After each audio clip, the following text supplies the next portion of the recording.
Decías que realmente para Galicia, por contextualizar un pouco, que creo que é importante, as exportacións con Estados Unidos non son especialmente relevantes. Unha cifra que creo que se ve ben, que os 31.000 millóns de euros que Galicia exportou no ano 24, as exportacións a Estados Unidos representaron 800 millóns, é dicir, un 2%, co cal a afección ao total do PIB galego rondará un 0,2%, actualmente e co panorama que podemos analizar, porque hai que ter en conta que as empresas galegas, eu creo que xa noutras ocasións amosaron a súa capacidade de diversificar mercados.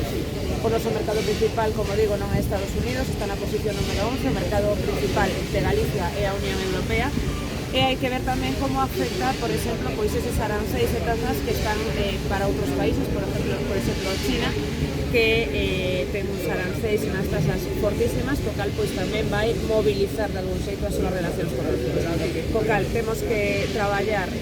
arreo cos sectores que estean máis afectados, creemos que o sector do viño é o que vai estar máis afectado e, por suposto, manternos acompañando as empresas, a ver agora o Estado que acaba de convocarnos para recoñecer un pouco o apoio económico que se vai dar aos sectores e tamén, como digo, pois un apoio creo que de coñecer outros mercados e de traballar. Temos unha antena do IGAP en Miami con un observatorio específico,